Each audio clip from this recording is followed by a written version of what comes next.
There was one king named Eze who had 3 beautiful wives. But one day, King Eze went to the stream to do his monthly cleansing.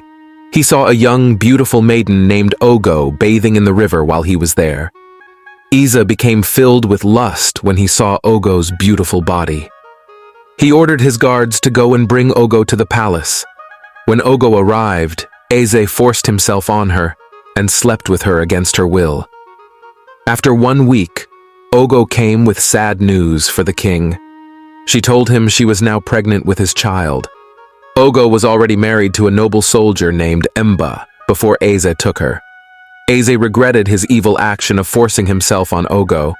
He knew what he did was very wrong, so the king plotted an evil plan. Mba was out fighting on the battlefield for Eze's army. Eze gave orders for Mba to be killed by the other soldiers while fighting, so the soldier Mba was killed in battle by following the king's evil command. Now, with Ogo's husband Mba dead, Eze could do as he wished with her. He ordered his guards to expel the pregnant Ogo from the palace. She was banned from ever returning. Ogo had to leave with nowhere to go. Before she left, Ogo had given birth to 3 beautiful daughters for her late husband. Their names were Ada, Mugbe, and Nen.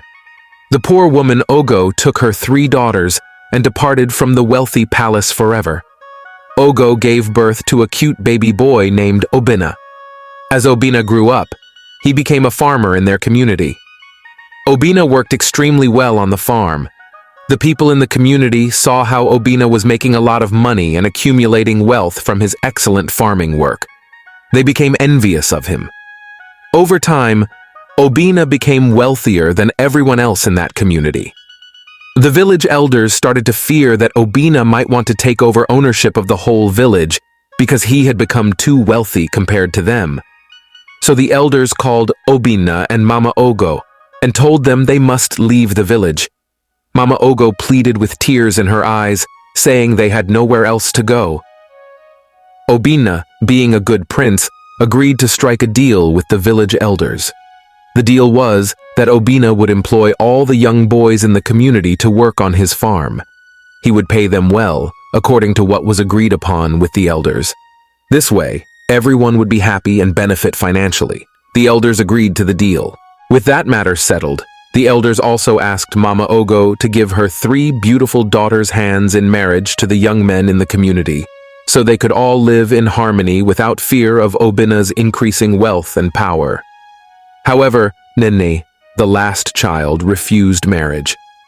Ada and Megbi married powerful men from the community, but Nene refused to marry because she believed that only true love and happiness would make a marriage work well.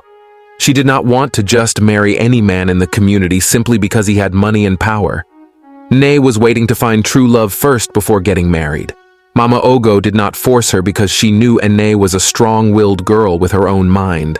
So Ada and Menjbi got married, but Nene remained single, staying with Mama Ogo and Obinna to work on the farm.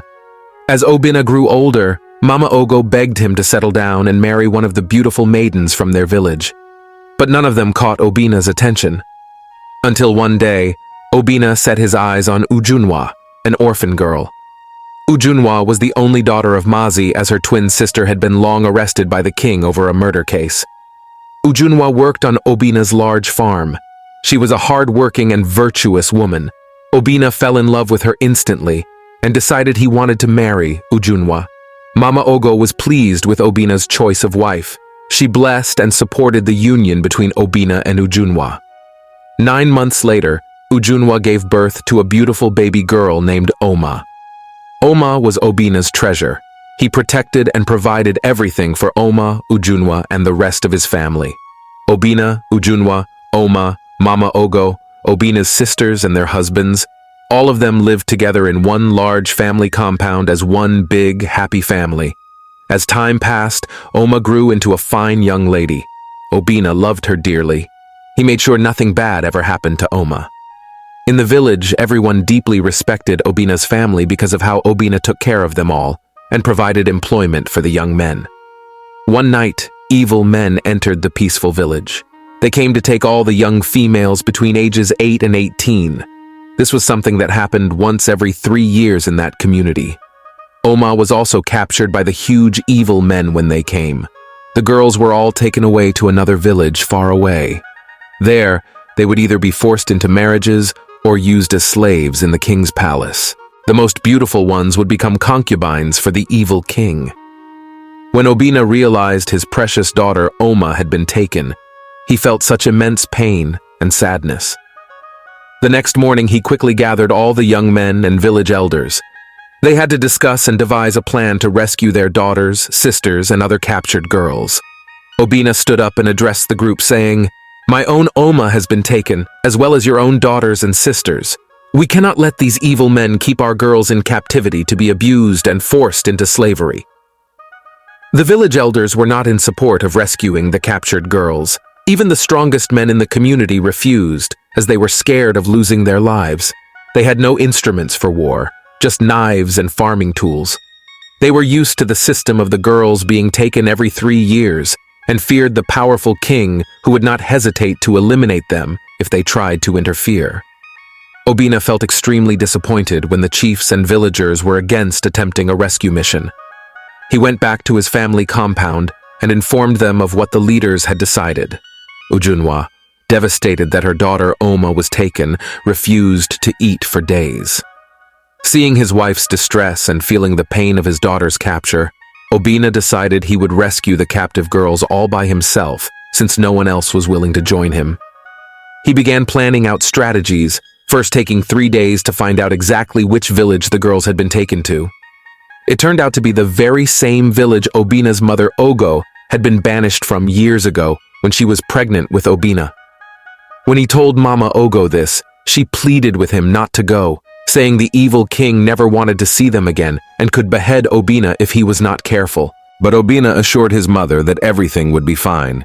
He would return safely with Oma and the other girls. With a few supplies and weapons, Obinna set off on his journey, despite Ogo's pleas for him to stay.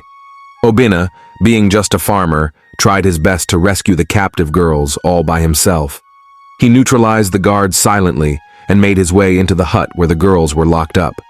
But before he could free them, more guards arrived and overpowered Obinna. He was caught, arrested, and held captive himself. After a few days, Obinna was brought before the evil king who had taken the girls. The king demanded to know who he was and why he had trespassed. That's when Obinna revealed his true identity. He shared the same name as the king himself. Obinna then told the king about the woman he had banished from the village years ago after forcibly making her pregnant, and how he had killed her husband to cover up his evil deed. Shock spread across everyone's faces in the palace upon hearing this. The king remembered the incidents and realized this man, Obinna, was the son he had with the woman he banished so long ago. All the pieces began to fall into place. The people rose up, removing the kingship from the evil ruler. He was arrested and punished severely for his long-time mistreatment of people and the abuse of his power. The captive girls, including Obinna's daughter Oma, were all immediately released and returned to their families and villages. Mama Ogo was welcomed back to live in peace in her home village that she was once banished from by the evil king. With the old king deposed, Obinna, the personification of a good and just leader, was crowned as the new king by the people. Under his fair rule, faith and harmony were restored to the lands.